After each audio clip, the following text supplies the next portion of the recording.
गल अज अमृत की चल रही है। हजूर गुरबाणी विच कहंदे ने बिख ते अमृत अकाल पुरख वाहिगुरु ने आप ही पैदा कीते ने।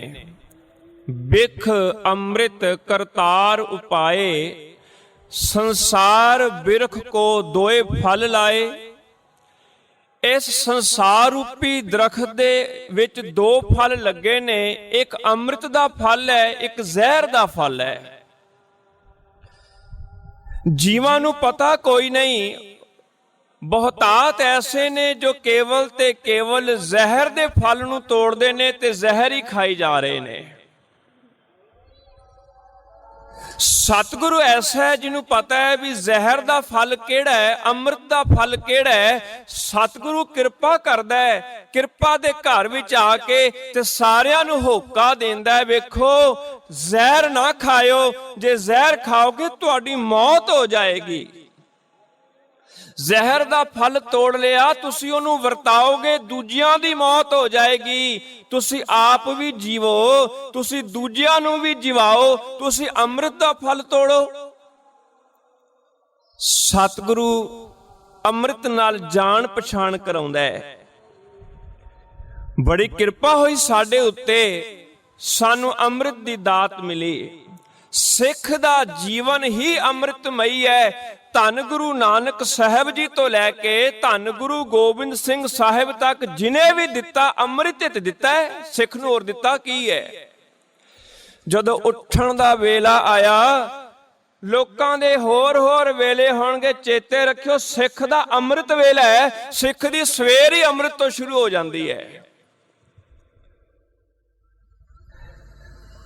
जे उठना अमृत है, फिर ओ तो बाद अमृत नूं विहाजना भी जरूर है। तुसीं कितनी बार ये पावन बचन पढ़े होणगे, गुर सतगुर का जो सिख अखाए, सो भलके उठ हर नाम ध्यावै। उद्यम करे भलके प्रभाती, इशनान करे अमृत सर नहावै। इशनान करन तो बाद फिर अमृत नाल जुड़दा है। सच जानना, जिहड़ियां असीं बाणियां दा पाठ करदे आ ना, ये बाणियां दा पाठ की है? ये अमृत ही तां है। साडा उठना अमृत वेले, गुरसिख भलके उठ कर अमृत वेले सर ना वंदा। ओदा उठना अमृत वेला, जदों इशनान करदा है, बाणियां पढ़दा है, उदों ओदे अंदर अमृत जांदा है। गल ज्यादा समझ विच आ जाए, मेरे मालिक ने गुरु ग्रंथ साहिब विच ये पावन हुक्म सानू बख्शिश कीता है। ये बाणी अमृत है। बाणी गुरु, गुरु है बाणी, विच बाणी अमृत। सारे इस बाणी दे विच अमृत है। सिख दा संबंध शुरू तो ही शब्द नाल जोड़ दिता, ताकि तेरा अमृत नाल संबंध बनिया रहे, किते जहर वाल तू ना जावे। एक गल होर ख्याल करियो, कई बारी ऐसा लगता है भी अमृत ते कई होरां ने भी प्राप्त किया है। पर असीं एक पावन पंक्ति पढ़ते हैं, रोज पढ़ते हैं, जो आनंद साहिब बाणी का पाठ करते ने। सुर नर मुन जन अमृत खोज दे, सो अमृत गुर ते पाया। ये तीजे पातशाह दी बाणी है, चेते रखना। उदों उन्होंने क्या अमृत प्राप्त कर लिया। अज असीं समझ आइए, जदों अमृत छकण की गल करांगे, खंडे बाटे दी पाहुल छकण की गल करांगे, सानू हरेक कॉन्सैप्ट बिल्कुल क्लीयर होना चाहिए। किते एक पाखी ते विचार ना करते रहिए। अमृत गुरु तो प्राप्त हो गया, मन विच ख्याल आउंदा है, सच्चे पातशाह तुसीं कलयुग समय दे विच आके गल कर रहे हो कि जिन्हों लभदे रहे श्रेष्ठ नर मुनि जन देवते आदिक, ओह अमृत मैनू गुरु तो मिले है। पर मैं ते पढ़िया है भी किसी ने अमृत पहला भी प्राप्त किया सी। कई बारी टैलीविजन दे राहीं ये विखाया गया भी अमृत नूं ते प्राप्त करन दा यतन होरां ने भी कीता है। किन्हां ने कीता है? दैंतां ने भी कीता है ते देवतियां ने भी कीता है। दोहां विच कट्टरता, दुश्मनी है बहुत ज्यादा, एक दूए दा मूंह वेख के राजी नहीं। पर वेखो अंदर तड़प किन्नी है अमृत वास्ते, दोहें इकट्ठे हो गए। ਇਕੱਠਾ ਹੋਣਾ ਪਿਆ। ਕਿਸੇ ਨੇ ਕਿਹਾ ਵੀ ਅੰਮ੍ਰਿਤ ਮਿਲੇਗਾ ਤਾਂ ਜੇ ਤੁਸੀਂ ਆ ਖੀਰ ਸਮੁੰਦਰ ਨੂੰ ਰਿੜਕੋਗੇ। ਹੁਣ ਸਮੁੰਦਰ ਨੂੰ ਕਿਵੇਂ ਰਿੜਕੀਏ, ਬੜਾ ਔਖਾ ਕੰਮ ਹੈ। ਦੋਹਾਂ ਨੂੰ ਮਿਲਣਾ ਪਿਆ, ਦੋਹਾਂ ਦੀ ਤਾਕਤ ਹੋਏਗੀ ਤੇ ਰਿੜਕ ਦੇਵਾਂਗੇ। ਫਿਰ ਕਿਸ ਨੇ ਕਿਹਾ ਮਧਾਣੀ ਕਿਹਨੂੰ ਬਣਾਓਗੇ? ਉਹਨਾਂ ਦੀ ਕਹਾਣੀ ਇਹ ਕਹਿੰਦੀ ਹੈ ਸੁਮੇਰ ਪਰਬਤ ਨੂੰ ਮਧਾਣੀ ਬਣਾਈ ਗਈ, ਸੁਮੇਰ ਪਰਬਤ ਦੀ ਮਧਾਣੀ ਬਣਾਈ ਗਈ। ਫਿਰ ਨੇਤਰਾ ਕਿਹਦਾ ਪਾਓਗੇ? ਬਾਸ਼ਕ ਨਾਗ ਦਾ ਨੇਤਰਾ ਪਾਇਆ ਗਿਆ। ਖੈਰ ਮੈਂ ਗੱਲ ਸੰਖੇਪ ਕਰਾਂ, ਦੈਂਤਾਂ ਤੇ ਦੇਵਤਿਆਂ ਨੇ ਮਿਲ ਕੇ ਸਮੁੰਦਰ ਰਿੜਕਣਾ ਸ਼ੁਰੂ ਕੀਤਾ। ਕਿਸ ਨੇ ਆਵਾਜ਼ ਮਾਰੀ ਜਰਾ ਠਹਿਰ ਜਾਓ, ਮੈਂ ਕੁਝ ਕਹਿਣਾ ਚਾਹੁੰਦਾ। ਉਹਨਾਂ ਨੇ ਕਿਹਾ ਕੀ ਕਹਿਣਾ ਚਾਹੁੰਦੇ ਹੋ? ਅੰਮ੍ਰਿਤ ਬਾਅਦ ਵਿੱਚੋਂ ਮਿਲੇਗਾ, ਪਹਿਲਾਂ ਹੋਰ ਵੀ ਬੜਾ ਕੁਝ ਨਿਕਲੇਗਾ। ਚੇਤੇ ਰੱਖਿਓ ਜ਼ਹਿਰ ਵੀ ਨਿਕਲਣਾ, ਜਦ ਤੱਕ ਜ਼ਹਿਰ ਨਹੀਂ ਸਾਂਭੋਗੇ ਤਦ ਤੱਕ ਤੁਹਾਨੂੰ ਅੰਮ੍ਰਿਤ ਨਹੀਂ ਜੇ ਮਿਲਣਾ। ਹੁਣ ਇੰਨੀ ਜ਼ਿਆਦਾ ਇੱਛਾ ਹੈ ਅੰਮ੍ਰਿਤ ਪ੍ਰਾਪਤੀ ਦੀ, ਕਹਿਣ ਲੱਗੇ ਕੋਈ ਗੱਲ ਨਹੀਂ, ਵੇਖੀ ਜਾਏਗੀ, ਜੇ ਜ਼ਹਿਰ ਵੀ ਆਉਂਦਾ ਤੇ ਆਣ ਦਿਓ, ਅੰਮ੍ਰਿਤ ਚਾਹੀਦਾ। ਇੰਨੀ ਜ਼ਿਆਦਾ ਤੜਪ ਸੀ ਅੰਮ੍ਰਿਤ ਦੀ ਕਿ ਜ਼ਹਿਰ ਨੇ ਵੀ ਕਬੂਲ ਲਿਆ। ਖੈਰ ਕਹਾਣੀ ਕਹਿੰਦੀ ਹੈ ਜ਼ਹਿਰ ਵੀ ਨਿਕਲਿਆ, ਅੰਮ੍ਰਿਤ ਵੀ ਨਿਕਲਿਆ। ਅੰਮ੍ਰਿਤ ਨਿਕਲਿਆ, ਰੋਲਾ ਪੈ ਗਿਆ। ਰੋਲਾ ਇਹ ਪੈ ਗਿਆ ਕਿ ਇਹ ਅੰਮ੍ਰਿਤ ਦਈਏ ਕਿਹਨੂੰ? ਹੁਣ ਹੱਕ ਤੇ ਦੋਹਾਂ ਦਾ ਬਰਾਬਰ ਦਾ ਮਿਲ ਬਣਦਾ ਹੈ ਨਾ, ਦੋਹਾਂ ਇਕੱਠਿਆਂ ਨੇ ਮਿਹਨਤ ਕੀਤੀ ਹੈ। ਪਰ ਰੋਲਾ ਪੈ ਗਿਆ ਵੀ ਦੈਂਤਾਂ ਦੇ ਮੂੰਹ ਵਿੱਚ ਇੱਕ ਬੂੰਦ ਵੀ ਨਹੀਂ ਜਾਣੀ ਚਾਹੀਦੀ। ਜੇ ਕਿਤੇ ਇਹ ਦੈਂਤਾਂ ਦੇ ਮੂੰਹ 'ਚ ਚਲੇ ਗਿਆ ਉਹ ਤੇ ਹੋਰ ਜ਼ਿਆਦਾ ਬਲਵਾਨ ਹੋ ਜਾਣਗੇ, ਉਹ ਤੇ ਹੋਰ ਜ਼ਿਆਦਾ ਜ਼ੁਲਮ ਕਰਨਗੇ। ਇਹਨਾਂ ਨੇ ਮਰਨਾ ਕੋਈ ਨਹੀਂ, ਪਾਪ ਇਹਨਾਂ ਨੇ ਛੱਡਣੇ ਕੋਈ ਨਹੀਂ, ਸੰਸਾਰ ਬੜਾ ਦੁਖੀ ਹੋਵੇਗਾ। ਕਿਸੇ ਵਿਉਂਤ ਦੇ ਨਾਲ ਇਹਨਾਂ ਨੂੰ ਅਸੀਂ ਅੰਮ੍ਰਿਤ ਨਹੀਂ ਦੇਣਾ। ਮੈਂ ਕਹਿੰਦਾ ਲਾਨਤ ਹੈ ਐਸੇ ਅੰਮ੍ਰਿਤ ਦੇ ਉੱਤੇ ਜਿਹਨੂੰ ਦੈਂਤ ਨਾ ਪੀ ਸਕਣ। ਉਹ ਅੰਮ੍ਰਿਤ ਤੇ ਹੋਣਾ ਹੀ ਦੈਂਤਾਂ ਵਾਸਤੇ ਚਾਹੀਦਾ ਹੈ, ਜਿਹਦੇ ਅੰਦਰ ਜਾਵੇ ਤੇ ਉਹਦੇ ਅੰਦਰੋਂ ਦੇਵਤਾ ਪ੍ਰਗਟ ਹੋ ਜਾਏ।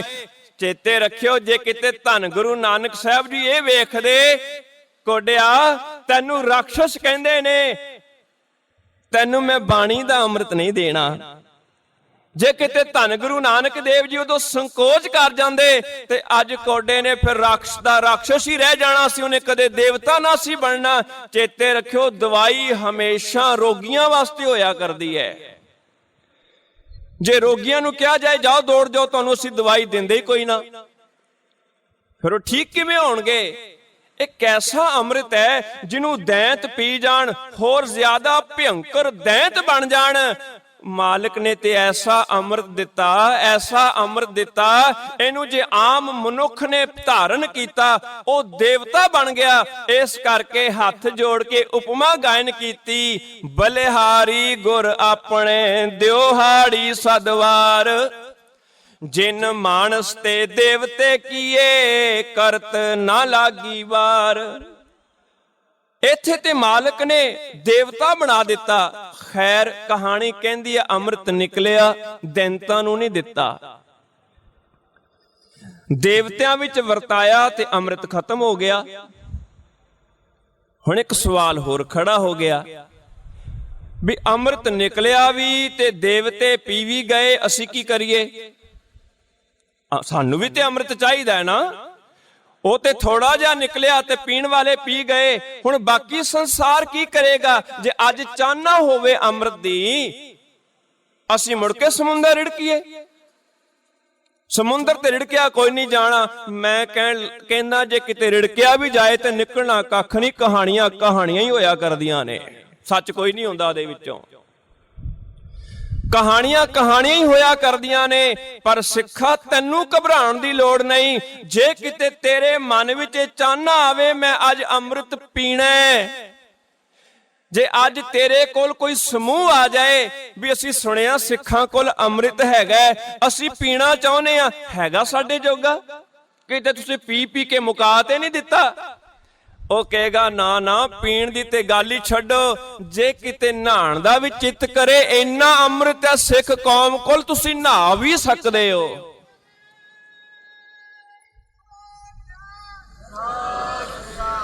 ਮੈਂ ਧੰਨ ਗੁਰੂ ਗ੍ਰੰਥ ਸਾਹਿਬ ਜੀ ਦੀ ਬਾਣੀ ਦੀ ਮੋਹਰ ਲਗਾ ਦੇਵਾਂ।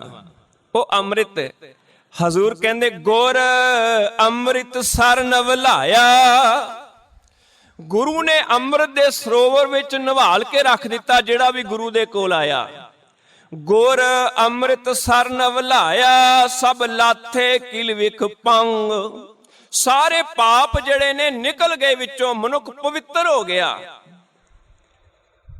ਗੁਰੂ ਤੇ ਜਦੋਂ ਬੋਲਦਾ ਹੈ ਨਾ, ਉਹਦੇ ਮੂੰਹ ਚੋਂ ਅੰਮ੍ਰਿਤ, ਗੁਰੂ ਇਸ਼ਾਰਾ ਕਰਦਾ, ਉਹਦੇ ਇਸ਼ਾਰਿਆਂ ਵਿੱਚੋਂ ਅੰਮ੍ਰਿਤ ਅਸੀਂ ਪੜ੍ਹਦੇ ਹਾਂ। ਗੁਰ ਅੰਮ੍ਰਿਤ ਪਿੰਨੀ ਦੇਹੋਰੀ, ਅੰਮ੍ਰਿਤ ਬੁਰਕੇ RAM ਰਾਜੇ। ਇੱਥੇ ਤੇ ਗੁਰੂ ਗ੍ਰੰਥ ਸਾਹਿਬ ਦੇ ਕੋਲ ਕੋਈ ਬੈਠ ਜਾਏ, ਇਹ ਹੋ ਹੀ ਨਹੀਂ ਸਕਦਾ ਉਹਦੇ ਉੱਤੇ ਅੰਮ੍ਰਿਤ ਦਾ ਛਿੜਕਾਅ ਨਾ ਹੋਵੇ। ਉਹ ਕਦੇ ਸਤਸੰਗਤ ਵਿੱਚ ਬੈਠੀਏ ਤੇ ਸਹੀ, ਕਦੇ ਗੁਰਬਾਣੀ ਪੜ੍ਹੀਏ ਤੇ ਸਹੀ। ਮੇਰੇ ਮਾਲਕ ਕਹਿੰਦੇ ਚਿਮ ਚਿਮ ਵਰਸੈ ਅੰਮ੍ਰਿਤ ਧਾਰਾ। ਇੱਥੇ ਤੇ ਅੰਮ੍ਰਿਤ ਦੀ ਧਾਰ ਦਾ ਹੀ ਮੀਂਹ ਪੈ ਰਿਹਾ ਹੈ। ਜਿਹੜਾ ਅੰਮ੍ਰਿਤ ਉਦੋਂ ਨਿਕਲਿਆ ਜਿਨ੍ਹਾਂ ਨੇ ਪੀਤਾ, ਜਦੋਂ ਮੈਂ ਉਹਨਾਂ ਦਾ ਜੀਵਨ ਵੇਖਦਾ ਤੇ ਜੀਵਨ ਜਿਹੜਾ ਹੈ ਬੜਾ ਅਜੀਬ ਜਿਹਾ ਜੀਵਨ ਹੈ। ਜਿਨ੍ਹਾਂ ਨੂੰ ਪੀਣ ਨਹੀਂ ਦਿੱਤਾ ਇਹ ਕਹਿ ਕੇ ਕਿ ਇਹ ਦੈਂਤ ਹੋਰ ਖਤਰਨਾਕ ਹੋ ਜਾਣਗੇ, ਤੇ ਜਿਨ੍ਹਾਂ ਨੇ ਪੀਤਾ ਜੇ ਉਹਨਾਂ ਦਾ ਜੀਵਨ ਵੇਖਾਂ, ਜੀਵਨ ਵਿੱਚ ਅੰਮ੍ਰਿਤ ਤੇ ਨਜ਼ਰ ਨਹੀਂ ਆਉਂਦਾ। ਜੀਵਨ ਵਿੱਚ ਅੰਮ੍ਰਿਤ ਨਜ਼ਰ ਨਹੀਂ ਆ ਰਿਹਾ। ਕੌਣ? ਆਪ ਸਭ ਨੂੰ ਇਹ ਕਹਾਣੀ ਚੰਗੀ ਤਰ੍ਹਾਂ ਪਤਾ ਹੈ, ਉਹਨਾਂ ਦੇ ਧਾਰਮਿਕ ਗ੍ਰੰਥਾਂ ਵਿੱਚ ਅੰਕਿਤ ਹੈ ਕਿ ਗੌਤਮ ਰਿਸ਼ੀ ਦੇਵਤਿਆਂ ਦੀ ਪੂਜਾ ਕਰਨ ਵਾਲੇ ਨੇ, ਯੱਗ ਕਰਦੇ ਨੇ ਤੇ ਉਹਦੇ ਮੁਤਾਬਕ ਦੇਵਤਿਆਂ ਨੂੰ ਬੜਾ ਕੁਝ ਪ੍ਰਾਪਤ ਵੀ ਹੁੰਦਾ ਹੈ। ਉਹਨਾਂ ਦੇ ਪੁਜਾਰੀ ਨੇ, ਉਹਨਾਂ ਦੀ ਪੂਜਾ ਕਰਨ ਵਾਲੇ ਨੇ। ਪਰ ਆ ਵੇਖੋ, ਅੰਮ੍ਰਿਤ ਪੀਣ ਵਾਲਾ ਜੋ ਦੇਵਤਿਆਂ ਦਾ ਰਾਜਾ ਹੈ, ਨਾ ਹੈ ਇੰਦਰ। ਗੁਰੂ ਗ੍ਰੰਥ ਸਾਹਿਬ ਵਿੱਚ ਵੀ ਇਹ ਪਾਵਨ ਪੰਕਤੀਆਂ ਦਰਜ ਨੇ ਵੀ ਇੰਦਰ ਨੇ ਕਿਵੇਂ ਪਾਪ ਕਮਾਇਆ। ਉਹਨਾਂ ਦੇ ਗ੍ਰੰਥਾਂ ਵਿੱਚ ਵੀ ਇਹ ਪੰਕਤੀਆਂ ਦਰਜ ਨੇ ਵੀ ਕਿਵੇਂ ਪਾਪ ਕਮਾਇਆ। ਹੈ ਅੰਮ੍ਰਿਤ ਪੀਣ ਵਾਲਾ, ਇਹਦੀ ਪੂਜਾ ਕਰਨ ਵਾਲਾ ਰਿਸ਼ੀ। ਅੱਜ ਕਿਤੇ ਇੰਦਰ ਨੇ ਵੇਖਿਆ ਇਹਦੀ ਇਸਤਰੀ ਖੂਬਸੂਰਤ ਬਹੁਤ ਹੈ, ਮਨ ਮੈਲਾ ਹੋ ਗਿਆ, ਹੱਦ ਹੋ ਗਈ। ਜਿਹਦੇ ਅੰਦਰ ਅੰਮ੍ਰਿਤ ਜਾਵੇ ਉਹ ਦੇਵਤਾ ਵੀ ਦੈਂਤ ਬਣ ਜਾਏ। ਐਸਾ ਅੰਮ੍ਰਿਤ ਸਾਨੂੰ ਨਹੀਂ ਚਾਹੀਦਾ। ਐਸੇ ਅੰਮ੍ਰਿਤ ਦੇ ਨਾਲ ਸਾਡਾ ਕੋਈ ਵਾਸਤਾ ਨਹੀਂ ਹੈ। ਅਸਲ ਵਿੱਚ ਉਹ ਅੰਮ੍ਰਿਤ ਪ੍ਰਾਪਤ ਨਹੀਂ ਹੋਇਆ, ਉਹ ਅੰਮ੍ਰਿਤ ਮਿਲਿਆ ਹੀ ਕੋਈ ਨਹੀਂ। ਜੇ ਕਿਤੇ ਗੁਰੂ ਵਾਲਾ ਅੰਮ੍ਰਿਤ ਮਿਲਿਆ ਹੁੰਦਾ ਨਾ, ਕਦੇ ਦੇਵਤਾ ਦੈਂਤ ਨਾ ਬਣਦਾ। ਇੱਥੇ ਤੇ ਦੈਂਤ ਬਿਰਤੀ ਵਾਲੇ ਵੀ ਦੇਵਤਾ ਬਣ ਜਾਂਦੇ ਨੇ ਜਦੋਂ ਇਹ ਅੰਮ੍ਰਿਤ ਪ੍ਰਾਪਤ ਹੁੰਦਾ ਹੈ। ਆ ਵੇਖੋ ਕੀ ਕੀਤਾ, ਦੂਜੇ ਦੇਵਤੇ ਨੂੰ ਵੀ ਨਾਲ ਰਲਾ ਲਿਆ। ਚੰਦਰ ਨੂੰ ਵੀ ਦੇਵਤਾ ਕਿਹਾ ਜਾਂਦਾ ਹੈ, ਉਹਨੂੰ ਵੀ ਭਾਈਵਾਲ ਬਣਾ ਲਿਆ ਤੇ ਮੂੰਹ ਕਾਲਾ ਕਰ ਲਿਆ। ਮੇਰਾ ਉਹ ਕਹਾਣੀ ਨਾਲ ਸੰਬੰਧ ਨਹੀਂ, ਮੈਂ ਤੇ ਕੇਵਲ ਇੱਕ ਇਸ਼ਾਰਾ ਦੇਣਾ ਚਾਹੁੰਦਾ। ਜਿਹੜਾ ਗੁਰੂ ਕੋਲੋਂ ਖਾਲਸੇ ਨੂੰ ਅੰਮ੍ਰਿਤ ਪ੍ਰਾਪਤ ਹੋਇਆ, ਉਹ ਅੰਮ੍ਰਿਤ ਕੈਸਾ ਹੈ? ਉਹ ਅੰਮ੍ਰਿਤ ਐਸਾ ਹੈ ਕਿ ਆ ਵੇਖੋ, ਅੱਜ ਕਰੋਂਦਾ ਕੁਰਲਾਂਦਾ ਸਤਿਗੁਰ ਦੇ ਦਰਬਾਰ ਵਿੱਚ ਆਇਆ। ਮੇਰਿਆ ਮਾਲਕਾ, ਮੈਂ ਲੁੱਟਿਆ ਗਿਆ, ਮੈਂ ਮਾਰਿਆ ਗਿਆ। ਕਿਉਂ ਬਈ, ਕਿਉਂ ਰੋਣਾ? ਮੇਰੀ ਘਰਵਾਲੀ ਨੂੰ ਚੁੱਕ ਕੇ ਲੈ ਗਏ ਬੱਸੀ ਦੇ ਪਠਾਨ, ਮੇਰੀ ਘਰਵਾਲੀ ਨੂੰ ਲੈ ਗਏ। ਸਤਿਗੁਰੂ ਗੁਰੂ ਗੋਬਿੰਦ ਸਿੰਘ ਜੀ ਕਹਿੰਦੇ ਕੋਈ ਨਹੀਂ, ਅੰਮ੍ਰਿਤ ਧਾਰੀਆਂ ਦੇ ਕੋਲ ਤੂੰ ਆਇਆ, ਤੈਨੂੰ ਜੀਵਨ ਜ਼ਰੂਰ ਮਿਲੇਗਾ। ਆਪਣੇ ਪੁੱਤਰ ਸਾਹਿਬਜ਼ਾਦਾ ਅਜੀਤ ਸਿੰਘ ਜੀ ਨੂੰ ਕਿਹਾ ਵੀ ਕੁਝ ਸਿੰਘ ਨਾਲ ਲੈ ਕੇ ਆਓ, ਇਹਦੇ ਘਰ ਦੀ ਇੱਜ਼ਤ ਬਚਾਉਣੀ ਹੈ। ਸਾਹਿਬਜ਼ਾਦਾ ਜੀ ਛੁਡਾ ਕੇ ਲੈ ਕੇ ਆਏ। ਆ ਹੈ ਅਸਲ ਵਿੱਚ ਅੰਮ੍ਰਿਤ। ਉਹ ਅੰਮ੍ਰਿਤ ਜੋ ਦੇਵਤਿਆਂ ਨੇ ਪੀਤਾ, ਉਹਦੀਆਂ ਤੇ ਕਹਾਣੀਆਂ ਹੀ ਬੜੀਆਂ ਅਜੀਬ ਜੀਆਂ ਬਣ ਗਈਆਂ। ਪਰ ਜਦੋਂ ਆ ਅੰਮ੍ਰਿਤ ਅੰਦਰ ਗਿਆ ਜੀਵਨ ਵਿੱਚ, ਕਦੇ ਇਤਿਹਾਸ ਦੇ ਪੰਨੇ ਫਰੋਲੋ, ਅਕਾਲ ਤਖਤ ਸਾਹਿਬ ਦੇ ਉੱਤੇ ਕਈ ਵਾਰੀ ਐਸੇ ਫੈਸਲੇ ਹੋਏ ਜਦੋਂ ਪੂਰਾ ਇਨਸਾਫ ਮਿਲਿਆ। ਇੱਕ ਸਮਾਂ ਆਇਆ ਜਦੋਂ ਜਥੇਦਾਰ ਬੈਠੇ ਨੇ, ਰੋਂਦੇ ਕੁਰਲਾਉਂਦੇ ਹੋਏ ਆਏ। ਉਹ ਕਹਿਣ ਲੱਗਾ, ਕਸੂਰ ਦੇ ਹਾਕਮ ਮੇਰੀ ਘਰਵਾਲੀ ਨੂੰ ਲੈ ਗਏ ਨੇ। ਹੁਣ ਕਸੂਰ ਉਸ ਵੇਲੇ ਜਿੱਤਣਾ ਬੜਾ ਔਖਾ ਹੈ, ਵੱਡਿਆਂ ਵੱਡਿਆਂ ਕੋਲ ਜਿੱਤਿਆ ਕੋਈ ਨਹੀਂ ਗਿਆ। ਪਰ ਜਦੋਂ ਇਹ ਖਾਲਸੇ ਦੇ ਅੱਗੇ ਸਵਾਲ ਆਇਆ, ਅੰਮ੍ਰਿਤ ਧਾਰੀਆਂ ਦੇ ਅੱਗੇ ਇਹ ਸਵਾਲ ਆਇਆ, ਉਸੇ ਵੇਲੇ ਉਹਨਾਂ ਨੇ ਇਹ ਨਹੀਂ ਵੇਖਿਆ ਕਿ ਕਸੂਰ ਕਿਤਨਾ ਤਕੜਾ ਹੈ। ਉੱਥੇ ਕਿਸ ਤਰੀਕੇ ਨਾਲ ਜਿੱਤ ਪ੍ਰਾਪਤ ਕਰਾਂਗੇ। ਉਹਨਾਂ ਨੇ ਇਹ ਵੇਖਿਆ ਕਿ ਇਹ ਜੋ ਅੰਮ੍ਰਿਤ ਦੀਆਂ ਬੂੰਦਾਂ ਸਾਡੇ ਅੰਦਰ ਗਈਆਂ ਹੋਈਆਂ ਨੇ ਨਾ, ਸੋ ਕਿਉ ਮੰਦਾ ਆਖੀਐ ਜਿਤ ਜੰਮੈ ਰਾਜਾਨ। ਇਸ ਅੰਮ੍ਰਿਤ ਨੇ ਅੰਦਰੋਂ ਅਰਦਾਸ ਕਰਵਾਈ ਤੇ ਸਿੰਘ ਇਕੱਠੇ ਹੋ ਕੇ ਗਏ ਤੇ ਕਸੂਰ ਉੱਤੇ ਹਮਲਾ ਕੀਤਾ ਤੇ ਉਹਦੀ ਘਰ ਦੀ ਇੱਜ਼ਤ ਵਾਪਸ ਲਿਆ ਕੇ ਉਹਦੇ ਹਵਾਲੇ ਕੀਤੀ। ਇਹ ਹੈ ਅਸਲ ਵਿੱਚ ਅੰਮ੍ਰਿਤ। ਹਰੀ ਸਿੰਘ ਨਲੂਆ ਜੀ ਦਾ ਜੀਵਨ ਪੜ੍ਹ ਕੇ ਵੇਖ ਲਓ, ਪੂਰੀ ਦੀ ਪੂਰੀ ਬਰਾਤ ਰੋਂਦੀ ਹੋਈ ਆਈ ਸੀ। ਹਰੀ ਸਿੰਘ ਨਲੂਆ ਜੀ ਕਹਿਣ ਲੱਗੇ ਆ ਪਹਿਲੀ ਬਰਾਤ ਵੇਖੀ ਹੈ ਜਿਹੜੀ ਰੋ ਰਹੀ ਹੈ, ਨਹੀਂ ਤੇ ਅਸਲ ਵਿੱਚ ਬਰਾਤ ਹੱਸਦਿਆਂ ਨੱਚਦਿਆਂ ਜਾਂਦੀ ਹੈ, ਆ ਬਰਾਤ ਕਿਉਂ ਰੋ ਰਹੀ ਹੈ? ਕਹਿੰਦੇ ਬਰਾਤ ਰੋਵੇ ਨਾ ਤੇ ਕੀ ਕਰੇ। ਆ ਕੁਝ ਪਠਾਨ ਜਿਹੜੇ ਨੇ ਲੈ ਗਏ ਸਾਡੀ ਨੂੰਹ ਨੂੰ, ਲੈ ਗਏ ਸਾਡੀ ਵਹੁਟੀ ਨੂੰ। ਉਸੇ ਵੇਲੇ ਜੋਸ਼ ਵਿੱਚ ਆ ਕੇ ਸਿੰਘਾਂ ਨੂੰ ਇਸ਼ਾਰਾ ਕੀਤਾ ਵੀ ਥੋੜੀ ਦੂਰ ਗਏ ਹੋਣਗੇ, ਪਿੱਛਾ ਕਰੋ। ਸਿੰਘਾਂ ਨੇ ਪਿੱਛਾ ਕੀਤਾ, ਉਹਨਾਂ ਨੂੰ ਬਚਾ ਕੇ ਲੈ ਕੇ ਆਏ। ਇਤਿਹਾਸ ਦੇ ਪੰਨੇ ਗਵਾਹ ਨੇ।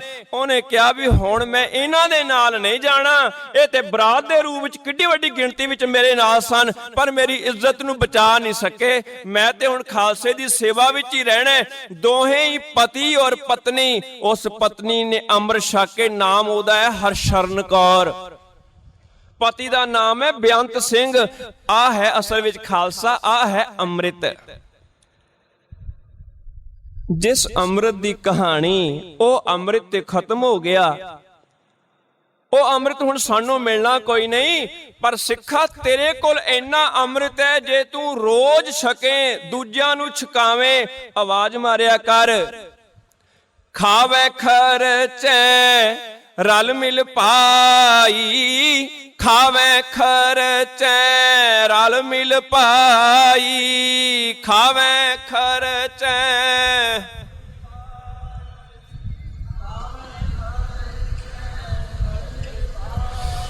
ਜੇ ਆਪਾਂ ਸਾਰਿਆਂ ਨੂੰ ਆਵਾਜ਼ ਮਾਰੀਏ ਨਾ, ਆਓ ਰਲ ਮਿਲ ਕੇ ਖਾਈਏ ਖਰਚੀਏ, ਹੋਏਗਾ ਕੀ? ਤੋਟ ਨਾ ਆਵੇ ਵਧਦੋ ਜਾਈ। ਇਹ ਅੰਮ੍ਰਿਤ ਤੇ ਵਧੀ ਜਾਏਗਾ। ਅਸੀਂ ਉਸ ਅੰਮ੍ਰਿਤ ਦੇ ਲੜ ਲੱਗੇ ਹੋਏ ਆ। ਗੁਰੂ ਸਾਹਿਬ ਕਿਰਪਾ ਕਰਨ, ਜਿਸ ਵੇਲੇ ਇਹ ਅੰਮ੍ਰਿਤ ਦੀ ਬੂੰਦ ਅੰਦਰ ਜਾਂਦੀ ਹੈ, ਇਹਦੇ ਅੰਦਰ ਬਲ ਐਸਾ ਆ ਜਾਂਦਾ ਹੈ, ਜਿੱਥੇ ਇਹ ਵਿਕਾਰਾਂ ਤੋਂ ਜੇਤੂ ਹੈ, ਉੱਥੇ ਇਹ ਜ਼ਾਲਮਾਂ ਤੇ ਵੀ ਭਾਰੀ ਪੈਂਦਾ ਹੈ। ਆਓ ਇਤਿਹਾਸ ਦਾ ਉਹ ਪੰਨਾ ਫਰੋਲੀਏ, ਪਤਾ ਲੱਗੇ ਕਿ ਇਸ ਅੰਮ੍ਰਿਤ ਨੇ ਜੀਵਨ ਕੈਸਾ ਬਣਾਇਆ ਹੈ। ਮੈਂ ਦੋ ਕੁ ਪੱਖ ਸਾਂਝੇ ਕਰਨੇ ਨੇ। ਭਾਈ ਬਾਜ ਸਿੰਘ, ਗੁਰੂ ਸਾਹਿਬ ਜੀ ਨੇ ਬਾਬਾ ਬੰਦਾ ਸਿੰਘ ਬਹਾਦਰ ਦੇ ਨਾਲ ਜਿਹੜੇ ਸਿੰਘ ਤੋਰੇ ਨੇ, ਉਹਨਾਂ ਵਿੱਚੋਂ ਬਾਬਾ ਬਾਜ ਸਿੰਘ ਵੀ ਇੱਕ ਨੇ। ਬਾਜ ਸਿੰਘ ਐਸੇ ਯੋਧੇ ਸਨ ਕਿ ਵੱਡੇ ਵੱਡੇ ਸੂਰਬੀਰ ਇਹਨਾਂ ਦੇ ਸਾਹਮਣੇ ਟਿਕ ਨਹੀਂ ਸਕੇ। ਦੁਸ਼ਮਣਾਂ ਦੇ ਵਿੱਚ ਪੂਰੀ ਗੱਲ ਫੈਲੀ ਹੋਈ ਸੀ ਵੀ ਇੱਕ ਬਾਜ ਸਿੰਘ ਦਾ ਨਾਮ, ਬਾਜ ਸਿੰਘ ਨਾਂ ਦਾ ਸਿੰਘ ਹੈ, ਬੜਾ ਬਹਾਦਰ ਹੈ, ਕਦੇ ਕਿਸੇ ਤੋਂ ਪਕੜਿਆ ਨਹੀਂ ਗਿਆ, ਉਹਦੇ ਨੇੜੇ ਨਹੀਂ ਜਾਣਾ, ਉਹ ਕਿਸੇ ਵੇਲੇ ਕੁਝ ਵੀ ਕਰ ਸਕਦਾ ਹੈ। ਜਿਸ ਵੇਲੇ ਸਾਰਿਆਂ ਦੀ ਗ੍ਰਿਫਤਾਰੀ ਹੋਈ, ਬਾਜ ਸਿੰਘ ਜੀ ਦੀ ਵੀ ਗ੍ਰਿਫਤਾਰੀ ਹੋਈ। ਫਰਖਸ਼ੀਰ ਨੇ ਸੁਣਿਆ ਹੋਇਆ ਸੀ ਬਾਬਾ ਬਾਜ ਸਿੰਘ ਬਾਰੇ। ਉਹ ਆਪਣੇ ਅਹਿਲਕਾਰਾਂ ਨੂੰ ਕਹਿੰਦਾ ਬਾਜ ਸਿੰਘ ਦੇ ਬਾਰੇ ਬੜਾ ਸੁਣਿਆ, ਉਹ ਵੀ ਹੈ ਨਾ ਵਿੱਚ? ਉਹ ਕਹਿਣ ਲੱਗੇ ਹਾਂਜੀ ਹੈ, ਉਹਦੇ ਕੋਲ ਨਾ ਜਾਇਓ। ਉਹਦੇ ਮਨ ਵਿੱਚ ਆਈ ਵੀ ਇਹਨੂੰ ਬੰਨਿਆ ਹੋਇਆ ਹੈ, ਹੁਣ ਇਹਦੀ ਬੇਇੱਜ਼ਤੀ ਕਰਦੇ ਆ, ਬੜਾ ਨਾਮਣਾ ਖੱਟ ਲਿਆ ਇਸਨੇ। ਫਰਖਸ਼ੀਰ ਬੈਠਾ ਸਿੰਘਾਂ ਨੂੰ ਬੇੜੀਆਂ ਦੇ ਵਿੱਚ ਬੰਨ ਕੇ ਸਾਹਮਣੇ ਖੜਾ ਰਿਹਾ। ਉਹ ਕਹਿਣ ਲੱਗਾ ਸੁਣਿਆ ਤੁਹਾਡੇ ਵਿੱਚ ਇੱਕ ਬਾਜ ਸਿੰਘ ਹੈ, ਜਿਹਦੇ ਬਾਰੇ ਕਹਿੰਦੇ ਇਹ ਕਲਗੀਆਂ ਵਾਲੇ ਦਾ ਬਾਜ ਹੈ। ਕਿਹੜਾ ਤੁਹਾਡੇ ਵਿੱਚ ਬਾਜ ਸਿੰਘ? ਬੜਾ ਰੋਲਾ ਪਾਇਆ, ਵੇਖਾਂ ਉਹ ਸੂਰਬੀਰ ਯੋਧੇ ਨੂੰ। ਤੇ ਕਿਸਨੇ ਇਸ਼ਾਰਾ ਕੀਤਾ ਵੀ ਆਹ ਖੜੋਤੇ ਨੇ ਬਾਜ ਸਿੰਘ ਜੀ। ਉਹ ਕਹਿਣ ਲੱਗਾ ਬਸ ਗੱਲਾਂ ਕਹਾਣੀਆਂ ਹੀ ਸੀ, ਇਹਦੇ ਬਾਰੇ ਅਸੀਂ ਸੁਣਦੇ ਰਹੇ ਆ, ਇਹਦੇ ਵਿੱਚ ਕੁਝ ਖਾਸ ਨਜ਼ਰ ਕੋਈ ਨਹੀਂ ਆਉਂਦਾ। ਇਹਨੇ ਆਪਣਾ ਨਾਮ ਵੀ ਕਲੰਕਿਤ ਕੀਤਾ, ਇਹਨੇ ਆਪਣੇ ਗੁਰੂ ਦਾ ਵੀ ਕੀਤਾ ਹੋਣਾ, ਐਵੇਂ ਕਹਾਣੀਆਂ ਨੇ ਕੀ ਇਹਦੇ ਵਿੱਚ? ਬਾਜ ਸਿੰਘ ਕਹਿਣ ਲੱਗੇ ਮੇਰੇ ਦੋਨੋਂ ਹੱਥ ਬੰਨੇ ਹੋਏ ਨੇ ਤਾਂ ਤੈਨੂੰ ਗੱਲਾਂ ਆਉਂਦੀਆਂ, ਜੇ ਕਿਤੇ ਮੇਰਾ ਇੱਕ ਹੱਥ ਵੀ ਖੁੱਲ ਜਾਏ ਨਾ ਤੇ ਤੈਨੂੰ ਭੱਜਣਾ ਪੈ ਜਾਣੀ ਹੈ। ਉਹਨੇ ਸੋਚਿਆ ਆਲੇ ਦੁਆਲੇ ਫੌਜ ਖੜੀ ਹੈ, ਇਹ ਕੀ ਕਰ ਲਏਗਾ? ਉਹਨੇ ਆਪਣੇ ਫੌਜੀਆਂ ਨੂੰ ਕਿਹਾ ਵੇਖਾਂ ਇਸ ਵੱਡੇ ਯੋਧੇ ਨੂੰ, ਖੋਲੋ ਇਹਦਾ ਇੱਕ ਹੱਥ। ਇਤਿਹਾਸ ਦੇ ਪੰਨੇ ਗਵਾਹ ਨੇ, ਹਜੇ ਅੱਧੀ ਬੇੜੀ ਵੀ ਨਹੀਂ ਸੀ ਖੁੱਲੀ, ਇੱਕ ਝਪੱਟਾ ਮਾਰਿਆ, ਉਹਨਾਂ ਦੀ ਹੀ ਤਲਵਾਰ ਖੋਹ ਕੇ 3 ਬੰਦੇ ਝਟਕਾਤੇ। ਫਰਖਸ਼ੀਰ ਨੂੰ ਭੱਜਦੇ ਨੂੰ ਰਾਹ ਨਹੀਂ ਮਿਲਿਆ, ਆਪਣੀ ਜਾਨ ਬਚਾ ਕੇ ਦੌੜ ਗਿਆ ਉੱਥੋਂ ਦੇ।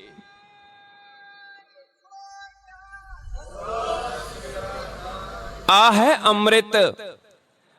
ਪਰ ਜਦੋਂ ਮੈਂ ਦੂਜੇ ਅੰਮ੍ਰਿਤ ਦੀ ਗੱਲ ਕਰਦਾ, ਮੈਨੂੰ ਤੇ ਇਹੀ ਨਜ਼ਰ ਆਉਂਦਾ, ਕਿਸੇ ਨੇ ਤਪੱਸਿਆ ਕੀਤੀ ਤਾਂ ਸਿੰਘਾਸਣ ਡੋਲ ਗਿਆ, ਬਿਪਤਾ ਪੈ ਗਈ ਕਿਤੇ ਮੇਰੇ ਹੱਥੋਂ ਸਿੰਘਾਸਣ ਹੀ ਨਾ ਚਲੇ ਜਾਏ।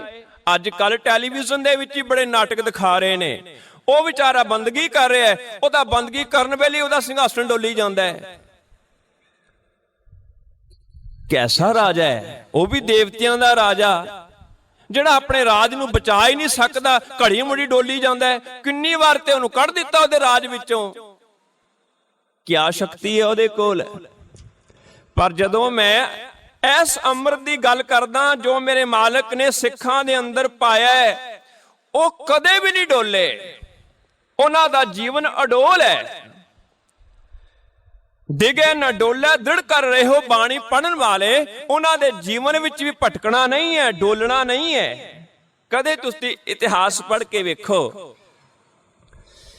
ਇੱਕ ਪਾਸੇ ਉਹ ਦੇਵਤਿਆਂ ਦਾ ਰਾਜਾ ਹੈ, ਐਸ਼ ਵਿੱਚ ਜੀ ਰਿਹਾ ਹੈ, ਸ਼ਰਾਬ ਦੀ ਗੱਲ ਆਮ ਹੈ, ਸੁਰਾ ਕਹਿ ਦਿੰਦੇ ਨੇ ਉਹਨੂੰ, ਬਸ ਨਾ ਹੀ ਚੇਂਜ ਹੈ ਤੇ ਸ਼ਰਾਬ ਹੀ ਹੈ।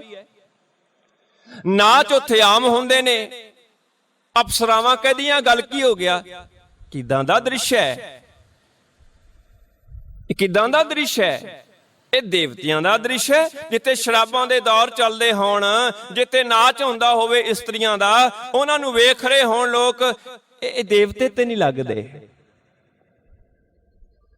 ਪਰ ਜਦੋਂ ਮੈਂ ਗੁਰੂ ਸਾਹਿਬ ਵੱਲੋਂ ਪੈਦਾ ਕੀਤਾ ਖਾਲਸੇ ਦੇ ਦਰਸ਼ਨ ਕਰਦਾ ਹੈ, ਉਹਦਾ ਜੀਵਨ ਕੈਸਾ ਹੈ, ਬੜਾ ਅੰਤਰ ਹੈ। ਉਹ ਤੇ ਇੰਨੀ ਮੌਜ ਲੈਂਦਾ ਹੋਇਆ ਵੀ ਡਰਿਆ ਪਿਆ, ਡਰਿਆ ਪਿਆ।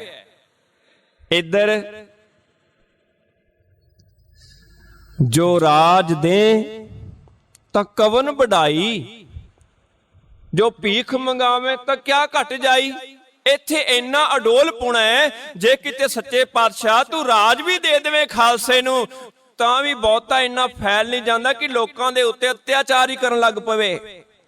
ਤੇ ਜੇ ਕਿਤੇ ਰਾਜ ਪਾਟ ਖੁੱਸ ਜਾਏ, ਉਹਦੇ ਕੋਲ ਹਾਲਾਤ ਸੁਖਾਵੇਂ ਨਾ ਰਹਿਣ, ਉਹ ਡੋਲ ਨਹੀਂ ਜਾਂਦਾ, ਉਹ ਉਲਾਮੇ ਨਹੀਂ ਦਿੰਦਾ, ਉਹ ਆਤਮ ਹੱਤਿਆ ਵੱਲ ਨਹੀਂ ਜਾਂਦਾ।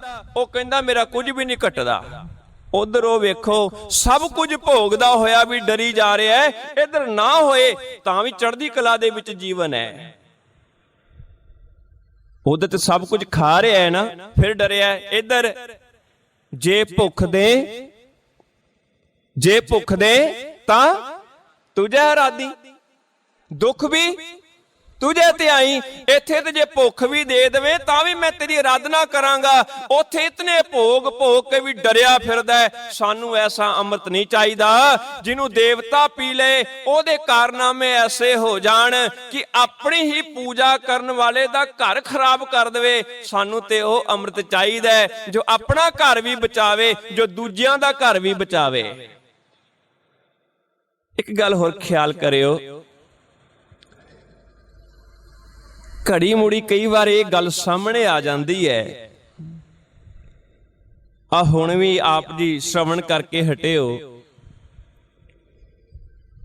ਵੀ ਗੁਰੂ ਗੋਬਿੰਦ ਸਿੰਘ ਜੀ ਨੇ ਪੁੱਛਿਆ ਕਿ ਜਿਸ ਵੇਲੇ ਗੁਰੂ ਤੇਗ ਬਹਾਦਰ ਸਾਹਿਬ ਜੀ ਦਾ ਸੀਸ ਅਲੱਗ ਹੋਇਆ, ਉਦੋਂ ਕੋਈ ਸਿੱਖ ਨਜ਼ਰ ਨਹੀਂ ਆਇਆ। ਇਹ ਬੜੀ ਲੰਮੇ ਚਿਰ ਤੋਂ ਇਹ ਸੁਣੀ ਸੁਣਾਈ ਕਹਾਣੀ ਚੱਲ ਰਹੀ ਹੈ। ਮੇਰਾ ਫਰਜ਼ ਬਣਦਾ ਜਿੰਨੀ ਕਿ ਮੈਨੂੰ ਜਾਣਕਾਰੀ ਹੈ, ਜਿੰਨਾ ਕਿ ਮੇਰੇ ਦਿਮਾਗ ਦੇ ਵਿੱਚ ਇਹਦੇ ਬਾਰੇ ਵਿਚਾਰ ਹੈ, ਆਪ ਨਾਲ ਸਾਂਝੀ ਕਰਾਂ। ਇੱਥੇ ਤੱਕ ਵੀ ਕਹਿ ਦਿੱਤਾ ਗਿਆ ਵੀ ਹੈ ਤੇ ਸਨ ਮੂੰਹ ਲਕੋਲੇ ਪਰਨਿਆਂ ਦੇ ਨਾਲ। ਮੈਨੂੰ ਲੱਗਦਾ ਸੀ ਆਪਣਾ ਇਤਿਹਾਸ ਚੰਗੀ ਤਰ੍ਹਾਂ ਵਾਚਿਆ ਨਹੀਂ ਹੈ। ਅਸੀਂ ਭੁੱਲ ਗਏ ਕਿ 6ਵੇਂ ਪਾਤਸ਼ਾਹ ਦਾ ਸਮਾਂ ਪਹਿਲਾਂ ਹੈ, ਉੱਥੇ 4 ਯੁੱਧ ਹੋ ਚੁੱਕੇ ਨੇ, ਸਿੱਖਾਂ ਨੇ 4 ਜਿੱਤੇ ਨੇ। ਅਸੀਂ ਅੰਮ੍ਰਿਤ ਨੂੰ ਕੇਵਲ ਤੇ ਕੇਵਲ ਧੰਨ ਗੁਰੂ ਗੋਬਿੰਦ ਸਿੰਘ ਜੀ ਨਾਲ ਕਿਉਂ ਜੋੜ ਰਹੇ ਹਾਂ? ਗੁਰੂ ਨਾਨਕ ਸਾਹਿਬ ਜੀ ਨੇ ਸਾਨੂੰ ਕੀ ਦਿੱਤਾ ਹੈ? ਬਾਕੀ ਗੁਰੂ ਸਾਹਿਬਾਂ ਨੇ ਸਾਨੂੰ ਕੀ ਦਿੱਤਾ ਹੈ?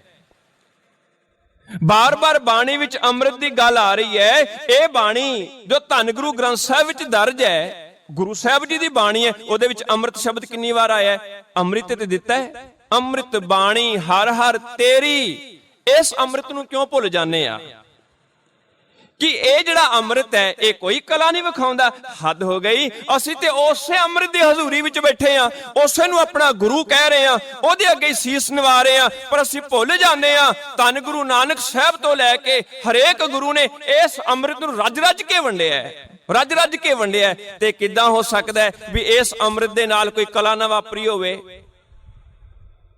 ਅਸੀਂ ਕਿੱਡੀ ਵੱਡੀ ਗੱਲ ਕਹਿ ਦਿੱਤੀ, ਪਰ ਅਸੀਂ ਕਦੇ ਧਿਆਨ ਨਹੀਂ ਦਿੱਤਾ। ਉਹ ਭਲਿਆ ਪੁਰਖਾ ਕਹਿਣ ਤੋਂ ਪਹਿਲਾਂ, ਸੋਚਣ ਤੋਂ ਪਹਿਲਾਂ ਇਹ ਤੇ ਸੋਚ, ਧੰਨ ਗੁਰੂ ਤੇਗ ਬਹਾਦਰ ਸਾਹਿਬ ਜੀ ਬਾਅਦ ਵਿੱਚ ਸ਼ਹੀਦ ਹੋਏ ਨੇ, ਪਹਿਲਾਂ ਉਹਨਾਂ ਤੋਂ ਸਿੱਖ ਸ਼ਹੀਦ ਹੋਏ ਨੇ। ਭਾਈ ਮਤੀ ਦਾਸ ਜੀ ਨੂੰ ਕੀ ਕਹੋਗੇ ਤੁਸੀਂ? ਭਾਈ ਸਤੀ ਦਾਸ ਜੀ ਨੂੰ ਕੀ ਕਹੋਗੇ ਤੁਸੀਂ? ਭਾਈ ਦਿਆਲਾ ਜੀ ਨੂੰ ਕੀ ਕਹੋਗੇ ਤੁਸੀਂ? ਕਦੇ ਇਤਿਹਾਸ ਪੜ੍ਹ ਕੇ ਵੇਖੀਏ, ਜਿਸ ਵੇਲੇ ਗੁਰੂ ਅਰਜਨ ਦੇਵ ਜੀ ਦੀ ਸ਼ਹੀਦੀ ਵੀ ਹੋਈ ਸੀ ਨਾ, ਉਸ ਵੇਲੇ ਵੀ ਨਾਲ 5 ਸਿੱਖ ਗਏ ਸਨ।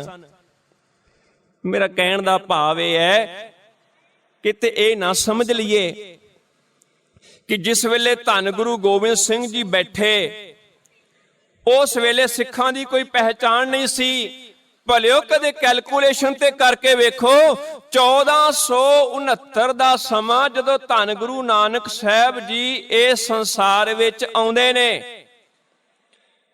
1666 ਵਿੱਚ ਗੁਰੂ ਗੋਬਿੰਦ ਸਿੰਘ ਜੀ ਦਾ ਜਨਮ ਹੁੰਦਾ ਹੈ ਤੇ 9 ਸਾਲਾਂ ਦੀ ਉਮਰ ਵਿੱਚ ਉਹ ਗੁਰਗੱਦੀ ਤੇ ਬਿਰਾਜਮਾਨ ਹੁੰਦੇ ਨੇ।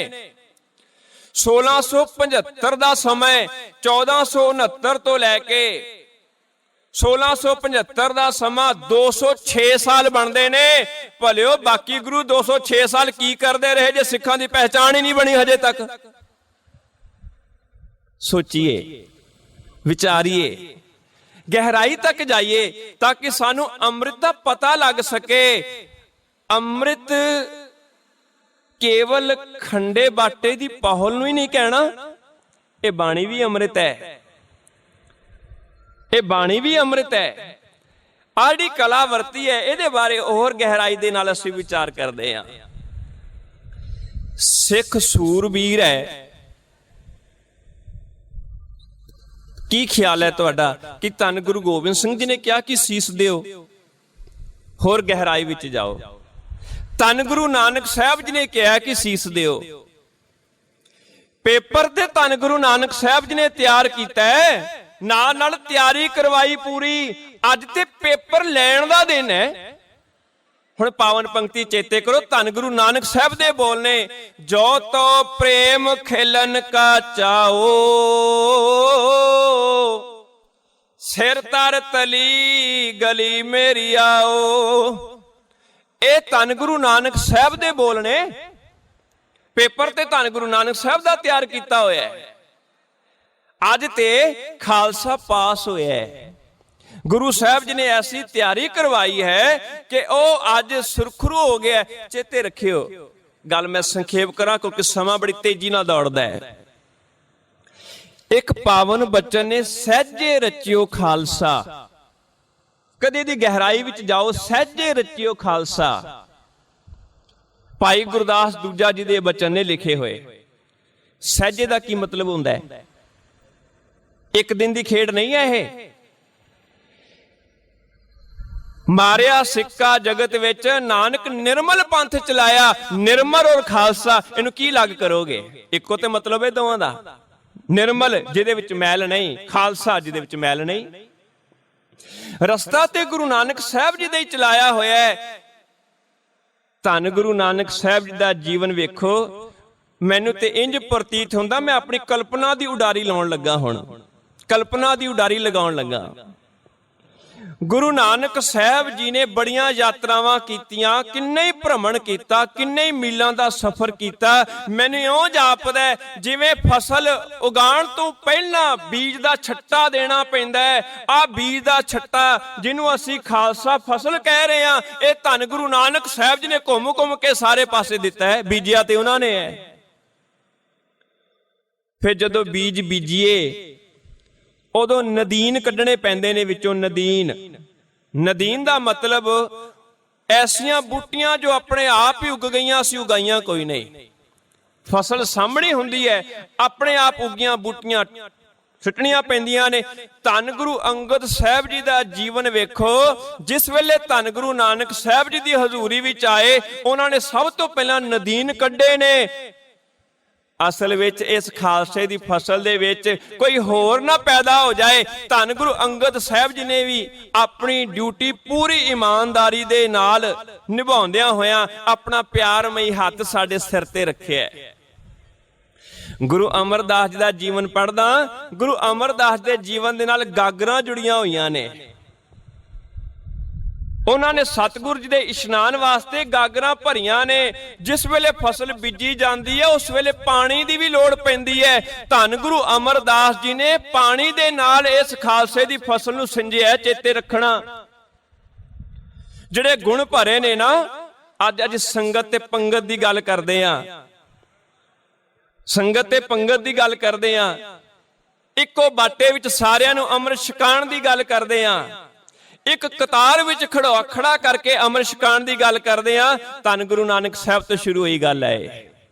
ਧੰਨ ਗੁਰੂ ਅਮਰਦਾਸ ਜੀ ਨੇ ਸੰਗਤ ਤੇ ਪੰਗਤ ਨੂੰ ਹੋਰ ਪਕੇਰਾ ਕੀਤਾ। ਸਮੇਂ ਦਾ ਰਾਜਾ ਵੀ ਆ ਗਿਆ, ਉਹਨੂੰ ਕਿਹਾ ਪਹਿਲਾਂ ਤੂੰ ਨਾ ਪੰਗਤ ਵਿੱਚ ਜਾ, ਸੰਗਤ ਵਿੱਚ ਬੈਠ ਕੇ ਪ੍ਰਸ਼ਾਦਾ ਛਕ।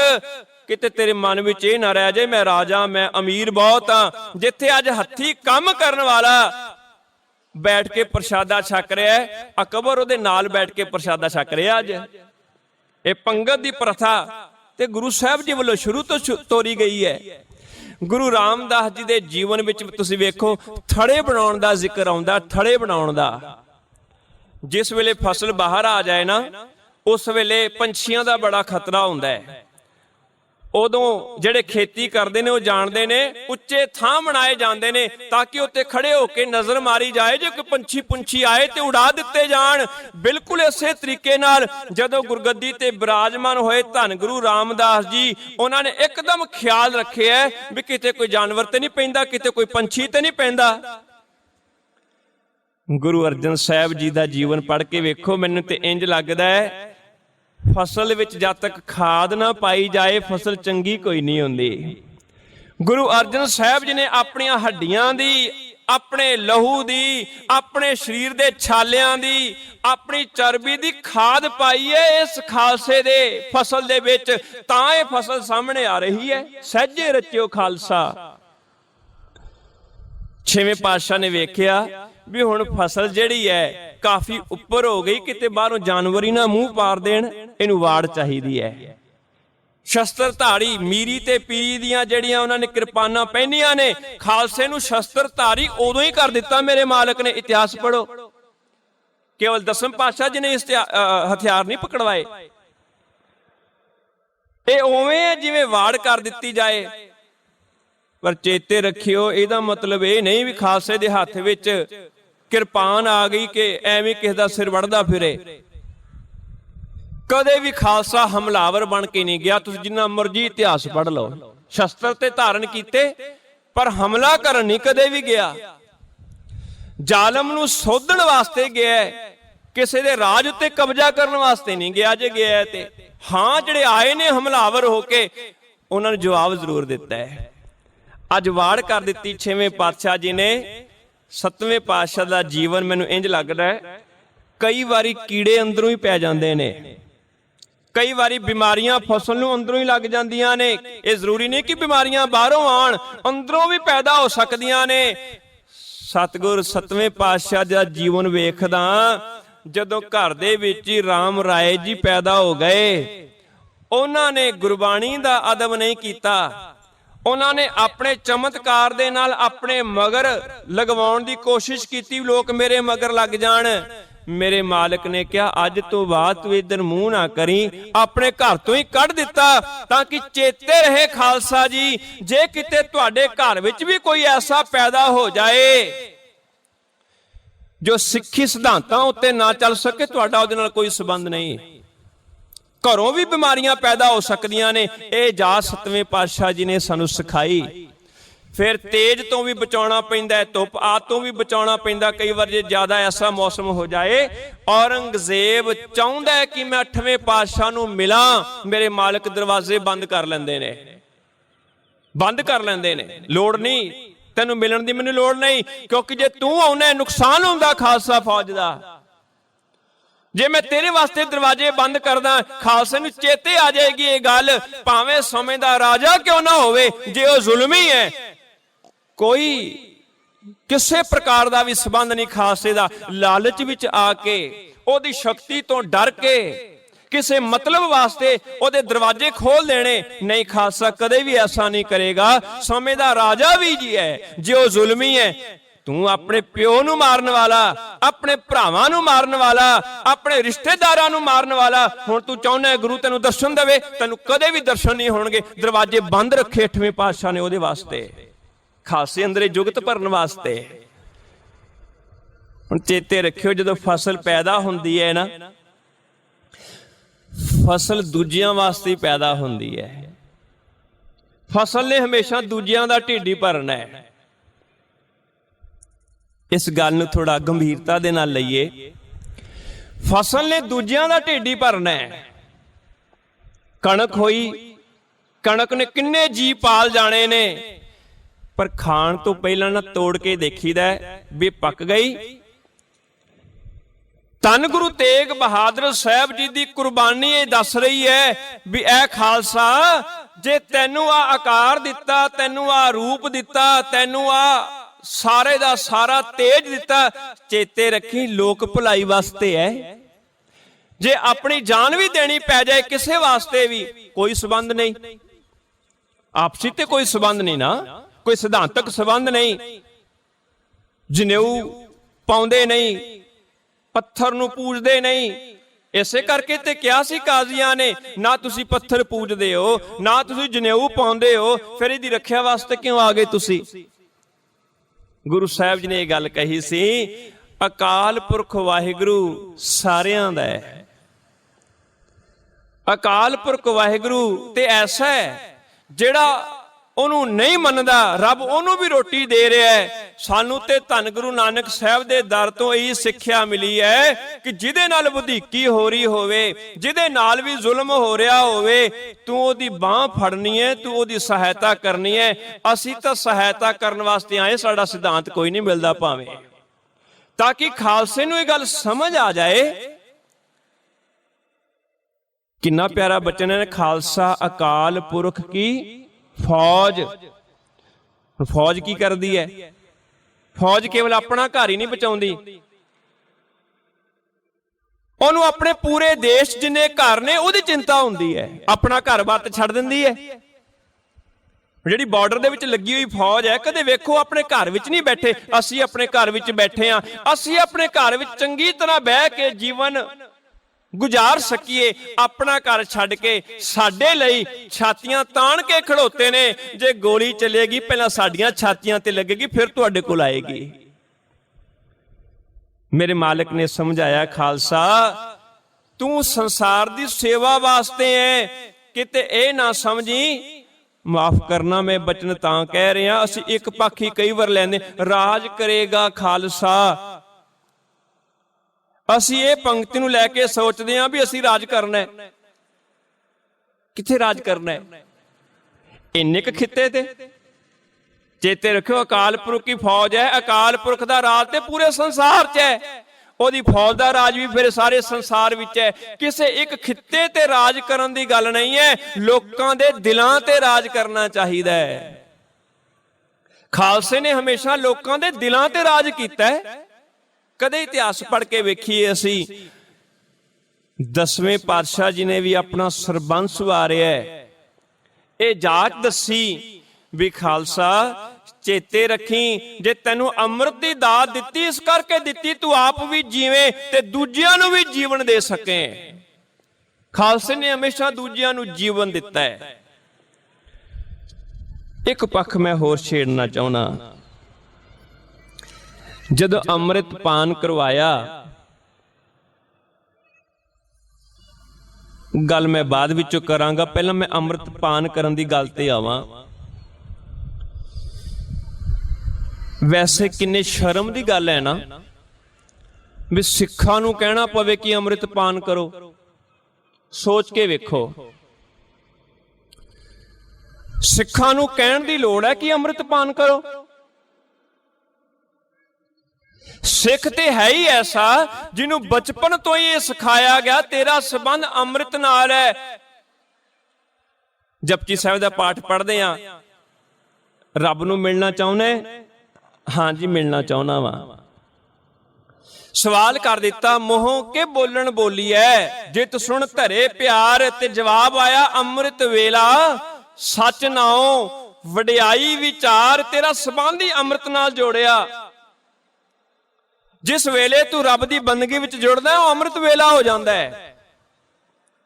ਸੰਬੰਧ ਹੀ ਅੰਮ੍ਰਿਤ ਨਾਲ ਜੋੜਿਆ।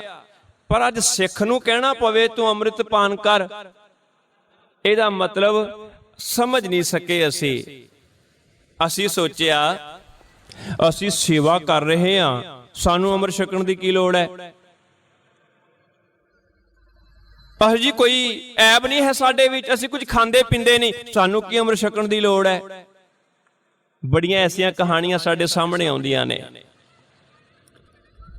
ਅਸੀਂ ਕਿਹੜਾ ਕਿਸੇ ਦਾ ਬੁਰਾ ਕਰਦੇ ਹਾਂ? ਦੁਕਾਨਦਾਰੀ ਵਿੱਚ ਅਸੀਂ ਕਿਸੇ ਦਾ ਕੁਝ ਨੁਕਸਾਨ ਕੀਤਾ ਹੀ ਨਹੀਂ, ਅਸੀਂ ਤੇ ਇਮਾਨਦਾਰੀ ਦੇ ਨਾਲ ਆਪਣੀ ਦੁਕਾਨਦਾਰੀ ਕਰਦੇ ਹਾਂ, ਸਾਨੂੰ ਅੰਮ੍ਰਿਤ ਛਕਣ ਦੀ ਕੀ ਲੋੜ ਹੈ? ਸਾਡੀ ਸਿੱਖੀ ਅੰਦਰ ਹੈ।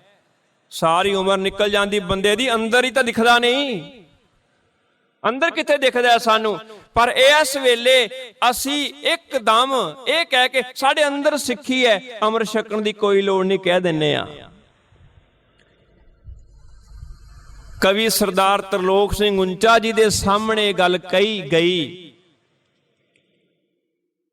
ਉਹਨਾਂ ਨੇ ਇਹਦਾ ਜਵਾਬ ਦਿੱਤਾ ਹੈ। ਉਹਨਾਂ ਦੀਆਂ ਪੰਕਤੀਆਂ ਨੇ, ਕਰਨ ਲਈ ਗੁਰੂ ਦੇ ਰੋਜ਼ ਦਰਸ਼ਨ, ਗੁਰੂ ਘਰ ਵਿੱਚ ਆਏ ਇਹ ਮੈਂ ਜਾਣਦਾ ਹਾਂ। ਮੈਂ ਜਾਣਦਾ ਵੀ ਤੂੰ ਗੁਰੂ ਘਰ ਵਿੱਚ ਆਉਣਾ ਦਰਸ਼ਨ ਕਰਨ ਵਾਸਤੇ, ਮੈਂ ਜਾਣਦਾ, ਜਿਸ ਕਰਕੇ ਤੂੰ ਕਹਿੰਦਾ ਮੈਂ ਸਿੱਖ ਹਾਂ, ਮੈਨੂੰ ਕੀ ਲੋੜ ਹੈ ਅੰਮ੍ਰਿਤ ਪਾਨ ਕਰਨ ਦੀ।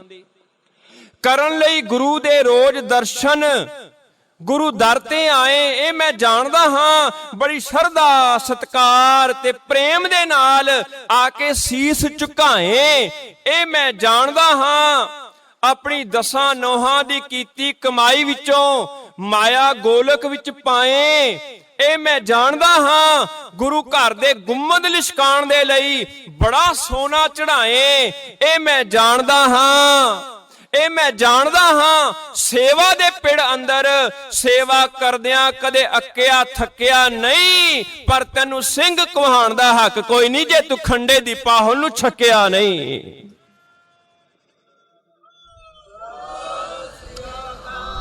ਚੇਤੇ ਰੱਖਿਓ, ਸਿੰਘ ਤਦੇ ਨਾਲ ਲੱਗੇਗਾ ਜਦੋਂ ਖੰਡੇ ਬਾਟੇ ਦੀ ਪਾਹੁਲ ਪ੍ਰਾਪਤ ਕਰਾਂਗੇ। ਅਸੀਂ ਤੇ ਕਿਸ ਖੇਤ ਦੀ ਮੂਲੀਆਂ? ਗੁਰੂ ਗੋਬਿੰਦ ਸਿੰਘ ਜੀ ਦੇ ਨਾਲ ਵੀ ਸਿੰਘ ਉਦੋਂ ਤੱਕ ਨਹੀਂ ਲੱਗਿਆ ਜਦ ਤੱਕ ਉਹਨਾਂ ਨੇ ਅੰਮ੍ਰਿਤ ਪਾਨ ਨਹੀਂ ਕੀਤਾ। ਕਿ ਅਸੀਂ ਧੰਨ ਗੁਰੂ ਗੋਬਿੰਦ ਸਿੰਘ ਜੀ ਤੋਂ ਜ਼ਿਆਦਾ ਸ਼ੁੱਧ ਹੋ ਗਏ ਆ? ਕਦੇ ਸੋਚ ਕੇ ਵੇਖੀਏ? ਐਸੇ ਬਹਾਨੇ ਮਾਰਦੇ ਆ। ਜੇ ਧੰਨ ਗੁਰੂ ਗੋਬਿੰਦ ਸਿੰਘ ਜੀ ਨੂੰ ਛਕਣ ਦੀ ਲੋੜ ਪਈ ਤੇ ਅਸੀਂ ਕਿਉਂ ਸੋਚ ਰਹੇ ਹਾਂ ਵੀ ਸਾਨੂੰ ਕੀ ਲੋੜ ਹੈ? ਥੋੜਾ ਵਿਚਾਰੀਏ, ਆਪਣੇ ਮਨ ਦੇ ਮਗਰ ਨਾ ਲੱਗੀਏ। ਅਸੀਂ ਵਿਵੇਕ ਦਾਨ ਮੰਗਦੇ ਆਂ, ਵਿਵੇਕ ਮਤ ਪਿੱਛੇ ਲੱਗੀਏ, ਗੁਰਮਤ ਪਿੱਛੇ ਲੱਗੀਏ। ਸਾਡਾ ਸੰਬੰਧ ਹੀ ਅੰਮ੍ਰਿਤ ਦੇ ਨਾਲ ਹੈ। ਇਸ ਕਰਕੇ ਜਦੋਂ ਅਸੀਂ ਦਾਖਲ ਹੋਏ ਸਿੱਖੀ ਦੇ ਸਕੂਲ ਵਿੱਚ, ਸਿੱਖੀ ਦੇ ਘਰ ਵਿੱਚ, ਖੰਡੇ ਬਾਟੇ ਦੀ ਪਾਹੁਲ ਨਾਂ ਸੀ ਇਹਦਾ ਨਾਂ ਵੀ ਅਸੀਂ ਅੰਮ੍ਰਿਤ ਛਕਣਾ ਰੱਖ ਦਿੱਤਾ, ਕਿਉਂਕਿ ਆਏ ਅਸੀਂ ਅੰਮ੍ਰਿਤ ਛਕਣ ਵਾਸਤੇ ਆ। ਅਸੀਂ ਇਸ ਸਕੂਲ ਵਿੱਚ ਦਾਖਲਾ ਹੀ ਇਸ ਕਰਕੇ ਲਿਆ। ਦੇਖੋ, ਸਕੂਲ ਵੀ ਮਨੁੱਖ ਨਾ ਚੂਜ਼ ਕਰਦਾ ਹੈ। ਜੇ ਮੈਂ ਵਕੀਲ ਬਣਾਉਣਾ ਆਹ ਸਕੂਲ ਪਾਵਾਂ, ਇਹ ਸਕੂਲ ਦੇ ਬੱਚੇ ਵਕੀਲ ਬਣਦੇ ਨੇ, ਇੱਥੇ ਪੜ੍ਹਾਈ ਜ਼ਿਆਦਾ ਵਧੀਆ ਹੈ। ਜੇ ਮੈਂ ਡਾਕਟਰ ਬਣਾਉਣਾ ਇਸ ਕਾਲਜ ਵਿੱਚ ਪਾਉਣਾ, ਕਿਉਂਕਿ ਇਸ ਕਾਲਜ ਵਿੱਚ ਰਹਿ ਕੇ ਮੇਰਾ ਬੱਚਾ ਚੰਗਾ ਡਾਕਟਰ ਬਣ ਸਕਦਾ ਹੈ। ਚੇਤੇ ਰੱਖਣਾ, ਜੇ ਅੰਮ੍ਰਿਤ ਪ੍ਰਾਪਤ ਕਰਨਾ ਤੇ ਧੰਨ ਗੁਰੂ ਨਾਨਕ ਸਾਹਿਬ ਦੇ ਸਕੂਲ ਹੈ, ਇਸੇ ਸਕੂਲ ਵਿੱਚ ਸਾਨੂੰ ਦਾਖਲਾ ਲੈਣਾ ਪੈਣਾ ਹੈ। ਇਸ ਕਰਕੇ ਜਦੋਂ ਇੱਥੇ ਐਡਮਿਸ਼ਨ ਲਿੱਤੀ, ਖੰਡੇ ਬਾਟੇ ਦੀ ਪਾਹੁਲ ਦੀ ਗੱਲ ਆਈ, ਉਦੋਂ ਉਹਨੂੰ ਵੀ ਅੰਮ੍ਰਿਤ ਛਕਣ ਦੀ ਗੱਲ ਕੀਤੀ ਗਈ। ਗੁਰੂ ਪਿਆਰ ਵਾਲਿਓ, ਅਸੀਂ ਅੰਮ੍ਰਿਤ ਧਾਰੀ, ਸਾਡੇ ਜੀਵਨ ਵਿੱਚ ਅੰਮ੍ਰਿਤ, ਸਾਡੇ ਬੋਲਾਂ ਵਿੱਚ ਅੰਮ੍ਰਿਤ, ਸਾਡੇ ਕੰਨਾਂ ਵਿੱਚ ਅੰਮ੍ਰਿਤ ਹੋਣਾ ਚਾਹੀਦਾ ਹੈ। ਪਰ ਸ਼ਰਤ ਉਹੀ ਹੈ ਜੋ ਪਹਿਲਾਂ ਹੀ ਸੀ, ਇਹ ਵੀ ਭੁਲੇਖਾ ਕੱਢ ਦਿਓ ਕਿ ਗੁਰੂ ਸਾਹਿਬ ਜੀ ਨੇ ਇੱਕੋ ਵਾਰੀ ਕਿਹਾ ਸੀ ਸੀਸ ਚਾਹੀਦੇ ਨੇ। ਭੁਲੇਖਾ ਕੱਢ ਦਈਏ ਅੱਜ ਇਹ। ਗੁਰੂ ਸਾਹਿਬ ਜੀ ਨੇ ਕਿਹਾ ਕਿ ਮੈਨੂੰ ਸੀਸ ਚਾਹੀਦੇ ਨੇ, ਇਹ ਤੇ ਗੁਰੂ ਰੋਜ਼ ਕਹਿੰਦੇ ਨੇ।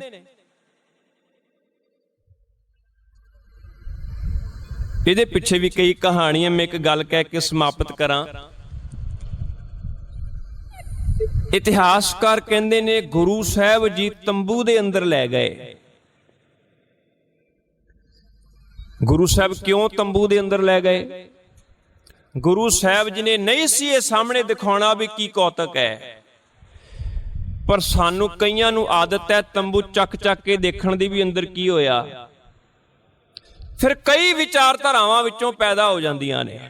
ਇੱਕ ਕਹਿੰਦੇ ਕਿ ਬੱਕਰਿਆਂ ਦੇ ਸਿਰ ਵੱਢ ਦਿੱਤੇ, ਇੱਕ ਕਹਿੰਦੇ 5 ਪਿਆਰਿਆਂ ਦੇ ਸਿਰ ਵੱਢ ਦਿੱਤੇ, ਕਈ ਤੇ ਇਹ ਤੋਂ ਹੋਰ ਗਾਂ ਨਿਕਲ ਜਾਂਦੇ ਨੇ। ਮੈਂ ਪੜ੍ਹ ਕੇ ਹੈਰਾਨ ਹੋ ਗਿਆ, ਮੈਂ ਕਿ ਕੈਸੀ ਕਹਾਣੀ ਲਿਖ ਦਿੱਤੀ ਲਿਖਣ ਵਾਲੇ ਨੇ। ਥੋੜੀ ਗਹਿਰਾਈ 'ਚ ਵੇਖਾਂਗੇ ਗੱਲ ਤੇ ਬੜੀ ਭਿਅੰਕਰ ਬਣ ਜਾਏਗੀ। ਇਹ ਵੀ ਲਿਖ ਦਿੱਤਾ ਵੀ ਇੱਕ ਦਾ ਸਿਰ ਦੂਜੇ ਨਾਲ ਲਗਾ ਦਿੱਤਾ, ਦੂਏ ਦਾ ਸਿਰ ਤੀਜੇ ਨਾਲ ਲਗਾ ਦਿੱਤਾ, ਤੀਜੇ ਦਾ ਸਿਰ ਚੌਥੇ ਨਾਲ ਲਗਾ ਦਿੱਤਾ। ਪਰ ਕਦੇ ਨਹੀਂ ਸੋਚਿਆ ਇਹਦੇ ਨਾਲ ਕਿੰਨੀਆਂ ਗੱਲਾਂ ਜੁੜੀਆਂ ਹੋਈਆਂ ਨੇ, ਕਿੰਨੀਆਂ ਗੱਲਾਂ ਜੁੜੀਆਂ ਹੋਈਆਂ ਨੇ, ਅਸੀਂ ਕਦੇ ਨਹੀਂ ਸੋਚਿਆ। ਇਤਿਹਾਸ ਸੁਣਾਉਣਾ ਮੁਬਾਰਕ ਹੈ, ਇਤਿਹਾਸ ਪੜ੍ਹਨਾ ਵੀ ਮੁਬਾਰਕ ਹੈ, ਪਰ ਇਤਿਹਾਸ ਦੀ ਕਸਵੱਟੀ ਵੀ ਕੋਈ ਚੀਜ਼ ਹੈ। ਇਹ ਥੋੜਾ ਜਿਹਨੇ ਜੋ ਲਿਖ ਦਿੱਤਾ ਅਸੀਂ ਮੰਨ ਲੈਣਾ ਵੀ ਆਹੀ ਠੀਕ ਹੋਣਾ ਹੈ। ਗੁਰਬਾਣੀ ਕਸਵੱਟੀ ਹੈ, ਗੁਰਮਤ ਸਿਧਾਂਤ ਕਸਵੱਟੀ ਨੇ। ਕਦੇ ਇਹਦੇ ਨਾਲ ਜੁੜੀਆਂ ਹੋਈਆਂ ਗੱਲਾਂ ਵੱਲ ਧਿਆਨ ਦਈਏ, ਮੰਨ ਲਈਏ ਜੇ ਇੱਕ ਦਾ ਸਿਰ ਦੂਜੇ ਨਾਲ ਲਗਾ ਦਿੱਤਾ, ਸਾਡੇ ਮਨ ਵਿੱਚ ਇਹ ਤੇ ਗੱਲ ਹੁੰਦੀ ਕਿ ਬੜਾ ਵੱਡਾ ਚਮਤਕਾਰ ਕਰਤਾ, ਸਾਡੇ ਗੁਰੂ ਹੋਰ ਮਹਾਨ ਹੋ ਗਏ।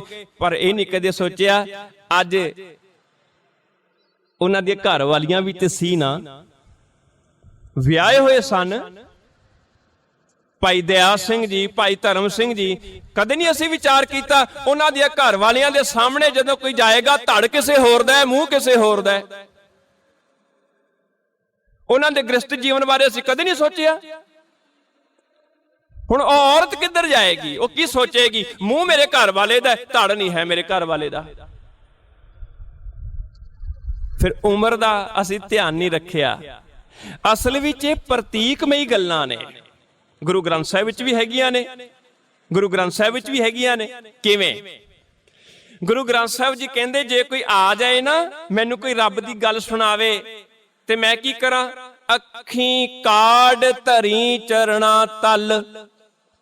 ਮੈਂ ਅੱਖਾਂ ਕੱਢ ਕੇ ਉਹਦੇ ਚਰਨਾਂ ਦੇ ਤਲੀਆਂ ਦੇ ਹੇਠਾਂ ਰੱਖ ਦਵਾਂ। ਤੇ ਮੇਰੇ ਵਰਗਾ ਕੋਈ ਕਵੇ ਸੱਚੇ ਪਾਤਸ਼ਾਹ ਤੁਸੀਂ ਇਹ ਬਾਣੀ ਰਚੀ, ਤੁਸੀਂ ਤੇ ਆਪਣੇ ਗੁਰੂ ਨੂੰ ਅੱਖਾਂ ਕੱਢ ਕੇ ਦਿੱਤੀਆਂ ਨਹੀਂ, ਤੁਹਾਡੀ ਕਹਿਣੀ ਕੁਝ ਹੋਰ ਹੈ, ਕਰਨੀ ਕੁਝ ਹੋਰ ਹੈ। ਮੇਰੇ ਵਰਗਾ ਫਿਰ ਜੇ ਕਹਿ ਦੇਵੇ ਸੀਸ ਵੱਡੇ ਘਰ ਬੈਸਣ ਦੀਜੈ, ਇਹ ਪੰਕਤੀ ਹੈ। ਮੇਰੇ ਵਰਗਾ ਮੂਰਖ ਕਵੇ ਸੱਚੇ ਪਾਤਸ਼ਾਹ ਤੁਸੀਂ ਇਹ ਗੱਲ ਕਹੀ ਹੈ ਕਿ ਜਿਹੜਾ ਆ ਕੇ ਰੱਬ ਦੀ ਗੱਲ ਸੁਣਾਏਗਾ ਮੈਂ ਆਪਣਾ ਸੀਸ ਵੱਢ ਕੇ ਉਹਨੂੰ ਬੈਠਣ ਵਾਸਤੇ ਦੇਵਾਂਗਾ, ਤੁਸੀਂ ਤੇ ਦਿੱਤਾ ਕੋਈ ਨਹੀਂ। ਕਿੰਨੇ ਰਾਗੀ ਸਿੰਘ ਤੁਹਾਨੂੰ ਗੁਰਬਾਣੀ ਸੁਣਾ ਕੇ ਜਾਂਦੇ ਰਹੇ। ਸੱਚੇ ਪਾਤਸ਼ਾਹ ਹੀ ਕਹਿਣਗੇ ਨਾ ਤੈਨੂੰ ਸਮਝ ਹੀ ਨਹੀਂ, ਤੈਨੂੰ ਸਮਝ ਹੀ ਨਹੀਂ, ਤੂੰ ਉਹਦੀ ਭਾਵਨਾ ਨੂੰ ਲੈ ਨਹੀਂ ਰਿਹਾ, ਤੈਨੂੰ ਅਖਾਣਾਂ ਦਾ ਪਤਾ ਨਹੀਂ, ਤੈਨੂੰ ਪ੍ਰਤੀਕਾਂ ਦਾ ਪਤਾ ਨਹੀਂ। ਅਸੀਂ ਅੱਜ ਕਹਿੰਦੇ ਆ ਸਾਡੇ ਘਰ ਵਿੱਚ ਆਇਓ ਜੀ, ਅਸੀਂ ਆਪਣੀਆਂ ਅੱਖਾਂ ਵਿਛਾ ਦੇਵਾਂਗੇ, ਤੇ ਮੇਰੇ ਵਰਗਾ ਕੌਣ ਆ ਗਿਆ ਤੁਹਾਡੇ ਘਰ ਵਿੱਚ ਵਿਛਾਓ ਆਪਣੀਆਂ ਅੱਖਾਂ। ਉਹ ਭਲਿਆ ਉਹਦਾ ਅਰਥ ਹੈ ਅਸੀਂ ਰੱਜ ਕੇ ਸਤਿਕਾਰ ਕਰਾਂਗੇ। ਇਹ ਪ੍ਰਤੀਕਮਈ ਕਈਆਂ ਨੇ ਗੱਲਾਂ ਲਿਖੀਆਂ ਹੋਣਗੀਆਂ, ਜੇ ਲਿਖੀਆਂ ਵੀ ਹੋਣਗੀਆਂ ਵੀ ਸੀਸ ਵਟਾ ਦਿੱਤੇ, ਭਾਵ ਜਾਤ ਦਾ ਅਭਿਮਾਨ ਵਿੱਚੋਂ ਕੱਢ ਦਿੱਤਾ। ਇਸ ਗੱਲ ਵੱਲ ਅਸੀਂ ਆਈਏ, ਜ਼ਿਆਦਾ ਗੱਲ ਇੱਧਰ ਜ਼ੋਰ ਦਈਏ। ਅਸੀਂ ਉਹਨਾਂ ਦੇ ਵਿੱਚ ਜਾਤ ਪਾਤ ਦਾ ਕੋਈ ਵਿਤਕਰਾ ਨਹੀਂ ਰਿਹਾ, ਉਹ ਇੱਕ ਰੂਪ ਹੋ ਗਏ। ਹੁਣ ਸਭ ਖਾਲਸਾ ਰੂਪ ਨੇ, ਸਾਰਿਆਂ ਪਿੱਛੇ ਸਿੰਘ ਹੈ, ਪਿੱਛੇ ਕੋਈ ਜਾਤ ਨਹੀਂ। ਜਾਤਾਂ ਅਸੀਂ ਛੱਡ ਨਹੀਂ ਰਹੇ ਕਿਉਂਕਿ ਅਸੀਂ ਸਿਧਾਂਤ ਨਹੀਂ ਸਮਝ ਰਹੇ, ਅਸੀਂ ਹੋਰ ਪਾਸੇ ਇਤਿਹਾਸ ਲੈ ਕੇ ਜਾ ਰਹੇ ਹਾਂ। ਗੁਰੂ ਕਿਰਪਾ ਕਰੇ ਅਸੀਂ ਆਪਣੇ ਇਤਿਹਾਸ ਨੂੰ ਚੰਗੀ ਤਰ੍ਹਾਂ ਪੜ੍ਹੀਏ, ਫਿਰ ਉਹਨੂੰ ਸਮਝਣ ਦਾ ਵੀ ਯਤਨ ਕਰੀਏ। ਜਿਹੜੀਆਂ ਇਤਿਹਾਸਕ ਲਿਖਤਾਂ ਮਿਲਦੀਆਂ ਵੀ ਨੇ ਉਹਦੇ ਬਾਰੇ ਵਿਦਵਾਨਾਂ ਨੇ ਬੜੀ ਖੋਜ ਕੀਤੀ ਹੈ ਵੀ ਇਹਦੇ ਵਿੱਚ ਕਿੰਨਾ ਕੁ ਸੱਚ ਹੈ, ਕਿੰਨਾ ਕੁ ਝੂਠ ਹੈ। ਜਿਹੜੀ ਉਹ ਚਿੱਠੀ ਮਿਲੀ ਵੀ ਹੈ, ਉਹ ਚਿੱਠੀ ਕਿਸ ਹੱਦ ਤੱਕ ਇਹਨੂੰ ਸੱਚ ਮੰਨਿਆ ਜਾ ਸਕਦਾ ਹੈ, ਇਹ ਸਮਾਂ ਵੀ ਨਹੀਂ ਤੇ ਇਤਨਾ ਟਾਈਮ ਵੀ ਨਹੀਂ ਕਿ ਉਹਦੇ ਤੇ ਚਰਚਾ ਕੀਤੀ ਜਾਏ। ਮੁੱਖ ਗੱਲ ਇਹ ਹੈ कि दो चीज़ां ने, मिनट 5 रह गए ने, मैं गल कह के समाप्त करनी है। दो चीज़ां ने, एक है बाणी ते एक है बाणा। असी जे केवल बाणे की गल करते रहे असी धोखा खा जावांगे। असी केवल जे बाणी की ही गल करते रहे तां भी असी अधूरे होवांगे। साडे कई केवल बाणी की ही गल कर रहे हैं, अमृत छकण की की लोड़ है जी, बाणी पढ़ रहे हैं। कई केवल ते केवल बाणे की गल करते हैं, बाणी पढ़ते ही नहीं। जीवन दे विच ना अमृत वेला है, ना जीवन विच नितनेम दियां बाणियां ने। गल्लां बहुत ने, कहानियां बहुत ने। दो चीजां ने, एक है बाणी, एक है बाणा, एक है शरीर, एक है आत्मा। चेते रखियो, आत्मा नूं टिकण वास्ते शरीर चाहिदा है, पर जिस शरीर विचों आत्मा निकल जाए वो शरीर भी किसी काम दा नहीं रहिंदा। जे आत्मा निकल जाए शरीर विचों, शरीर गलना शुरू हो जाता है, शरीर सड़ना शुरू हो जाता है, शरीर विचों बदबू आनी शुरू हो जाती है। चेते रखियो, बाणी आत्मा है, बाणा शरीर है। बाणा चाहिए ताकि विच बाणी निवास करे, पर जे बाणी निकल गई, बाणा जिहड़ा है ना वो गलना शुरू हो जाएगा। अज कईयां दा गल गया, केस ही नहीं सिर ते। पहला दस्तारां गईयां, टोपियां आ गईयां, फिर केस भी खत्म हो गए, फिर कन्नां विच वालियां भी पा लईयां, वे होर पता नहीं किहड़े किहड़े पासे चले गए। कड़ा हथों लै गया, ओदी थां उत्ते लाल पीले जे धागे आ गए। ये की होया? ये बाणे नूं की हो गया? क्योंकि उन्हां दे घरां विच बाणी नहीं सी। जदों बाणी निकली घरां विचों, बाणे दा ते यही हाल होना है। अपने घरां विच बाणी लैके आइए, बचपन तो ही अपने बच्चियां नूं बाणी चेते कराओ, बाणी समझाओ, बाणी उन्हां दे अंदर चले जाए। किन्नी प्यारी गल है ना, मां प्रशादा बना रही होवे ते नाल नाल बाणी पढ़ रही होवे, ते बच्चा किते हासे च पुछ ले, मां तू प्रशादा बना रही है नाल बाणी पढ़ी जानी है, बाणी क्यों पढ़ रही है? ते मां लाड़ नाल ही कह देवे, बाणी मैं इस करके पढ़दी हां, बाणी रोटी च वड़ जाए ते रोटी तेरे च वड़ जाए। जे मां इदां ही कह देवे, मैं इस करके पढ़दी हां, बाणी रोटी च वड़ जाए, रोटी तेरे च वड़ जाए, रोटी नहीं फिर नाम भी तेरे अंदर जाएगा। कई मावां ने अपनी गोद विच ही बच्चों नूं बाणी चेते करवा दित्ती, पर जे अज मावां ही नहीं पढ़नगियां, पिता ही नहीं पढ़नगे बाणी, किवें गल बनेगी? गुरु किरपा करे असी दोहे अमृत पक्ष की गल करिए, अमृत बाणी नूं सामने रखिए, खंडे बाटे दी पहल नूं भी नाल लैके चलिए, बाणी अते बाणे नूं इकट्ठियां समझण दी कोशिश करांगे तां गल बनेगी। गुरु किरपा करे असी बाणी नाल जुड़िए, असी बाणे नाल जुड़िए, साडे विचों खालसे दे गुण सਦੀवी प्रगट होंदे रहण ताकि साडा आया सफल हो सके। होइयां अनेक भुल्लां लई दास खीमा दा जाचक है साहिबजादा जुझार सिंह गुरमत मिशनरी कालेज चौंता कलां रोपड़ ਵੱਲੋਂ आप सब संगतां दा बहुत बहुत धन्नवाद है जी। फतेह प्रवान करो। वाहिगुरू जी का खालसा, वाहिगुरू जी की फतेह।